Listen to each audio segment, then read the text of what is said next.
कदीम ज़माने में एक बादशाह था जिसकी 12 बेटियां थीं, यानी 12 शहजादियां।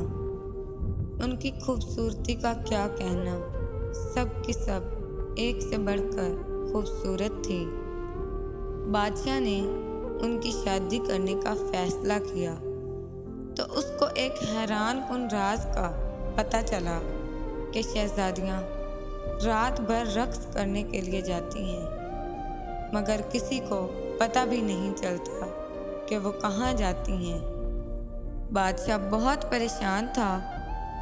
उसने किले के सब दरवाजे बंद करवा दिए ताकि शहजादियां बाहर ना जा सकें, लेकिन उसकी तमाम कोशिशें नाकाम हो गई। वो परेशान था कि आखिर माजरा क्या है।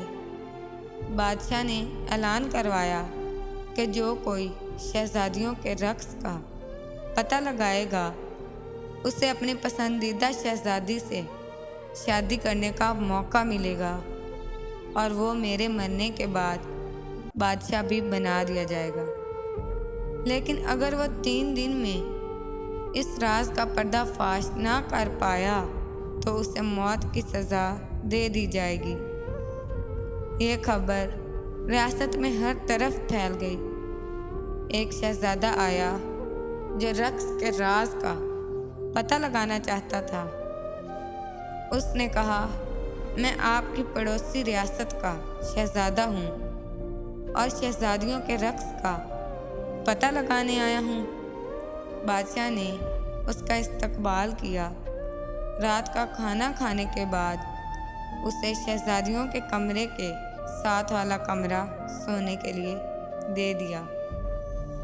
शहजादियों के कमरे का दरवाज़ा खुला रखा गया और शहजादे का पलंग ऐसे रखा गया कि वो सारी रात उन पर नज़र रख सके।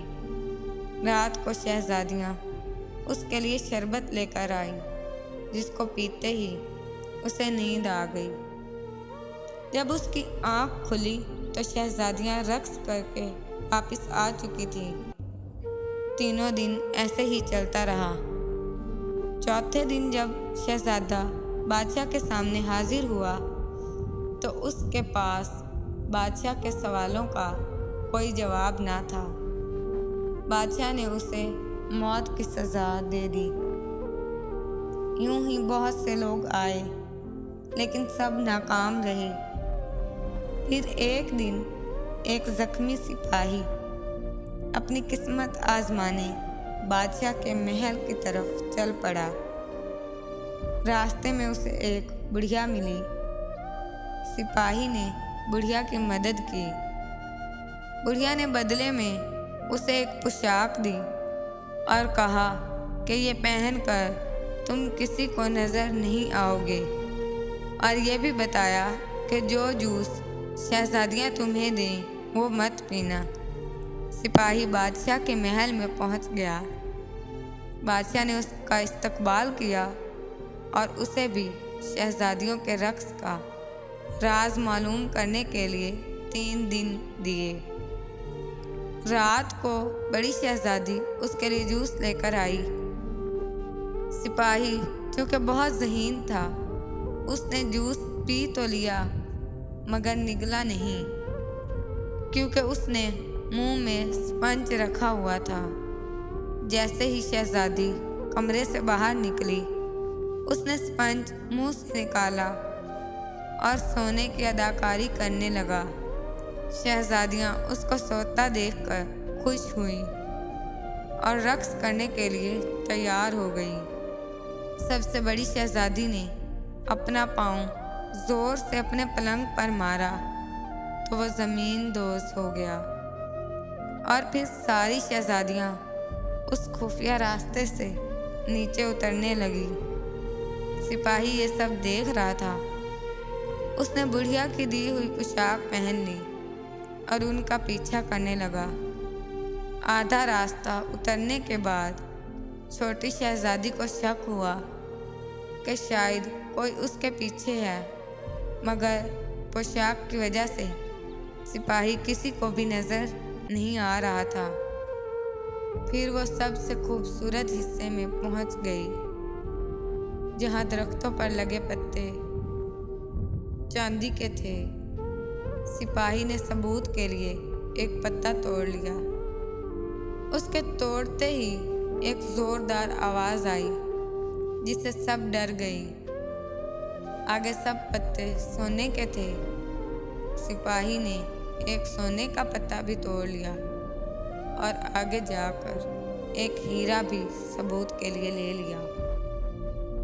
फिर शहजादियां एक झील के किनारे पहुंच गई, जहां 12 शहजादे उनका इंतजार कर रहे थे।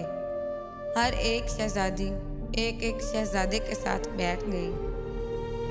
सिपाही छोटी शहजादी के साथ बैठा रहा और सब झील के दूसरे किनारे पहुंच गए, जहां एक आलीशान किला था और वहां साज बज रहे थे और उसकी धुन पर सब शहजादियां रक्स करने लगी।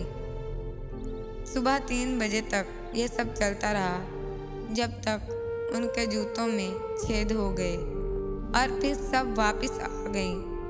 सिपाही भी जल्दी से भागकर अपने कमरे में जाकर सो गया कि किसी को शक न हो। यह सिलसिला कई दिन तक चलता रहा। सिपाही उनका ताक़ुब करता रहा और सबूत भी लाता रहा और उनसे पहले ही आकर सो भी जाता था। यूं किसी को शक भी नहीं हुआ।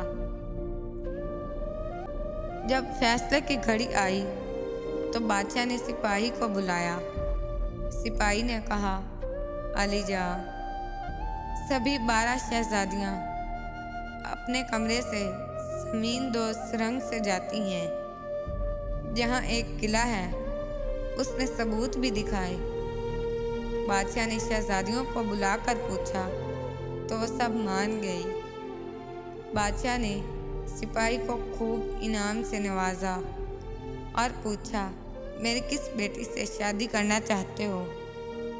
उसने सबसे बड़ी शहजादी को पसंद किया और फिर दोनों की शादी धूमधाम से कर दी गई। बादशाह ने ऐलान किया कि मेरी वफ़ात के बाद मेरा दामाद इस सल्तनत का बादशाह होगा और फिर सब हंसी खुशी रहने लगे।